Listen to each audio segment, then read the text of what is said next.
dang good park job. He parked better than me. Is he on the edge? We're on the rocks. Oh well. He did good though. At least it's straightish. Yeah, fun. Anyway, yeah. So talking to these men, talking about you need to stroke a man's ego pretty much in order to get him to comply. No, that's how you keep them in a cycle. That's the cycle, right? I feel like you gotta work both. Yes, 80-20. Because people aren't catching they're not catching the hook. Because you get in a cycle if you don't use the opportunity you have. So when you get in there after flattering him, you gotta be like, okay, I need you to do this, this, and this for me, and this is how the standard should be. And if I'm on the side of the road, you gotta come help me at all times. That's your. So yes, now we are in the space.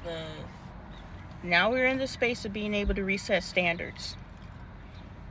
What happened was he was locked in at previous standards, and all this coaxing and caressing, and it's okay, and your inadequacies, even though I see things. Can I get you to please just move at my speed just for a little bit, and then you're back into the cycle where he starts doing whatever the fuck he wants to, and then you gotta coax him back into place. I'm done petting y'all's heads. Catch the hook. You're not catching the hook. I caught the hook. I figured it out. This last time I have been clashing. Tell the ladies. I'm telling it's the girlies. The girlies. Okay. And I'm telling the girlies, but I gotta tell the backstory. I've been clashing against this man for a year.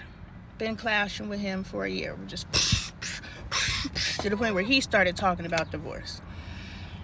And each time I'm trying different strategies of how to break through to him, because you guys are like, you can't force anyone's spiritual evolution. I just force his. And just because something's never been done doesn't mean there's not someone out here trying to figure out how. What if it's not spiritual evolution then? What if he's just faking it for you?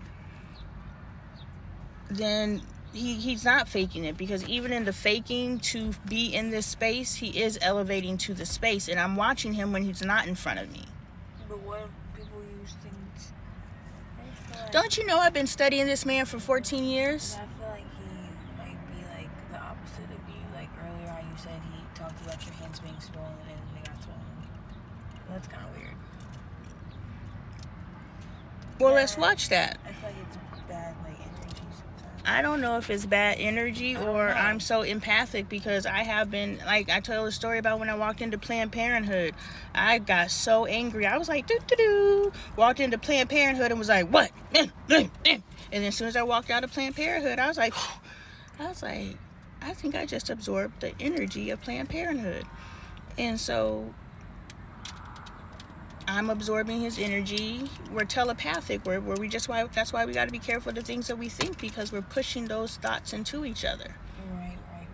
And then the music and the TVs and all that stuff. No, I'm talking about he and I, because we are connected. You and I are connected. But I'm talking about the things that we all receive in, though. All the different products. But if you notice, he said he hasn't been listening to all that hip hop and all that. He was like, that stuff is negative. It's just feeding all this blah blah blah until you're such a da-da-da. I was just like, oh, for real? I'm happy you decided to. Bombs in the back, stabbed in the back. A bunch of dirty rats. Right, huh? Mm-hmm.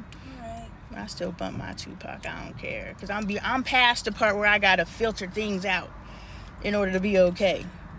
Shoot, I listen to Tupac and it gets me inspired.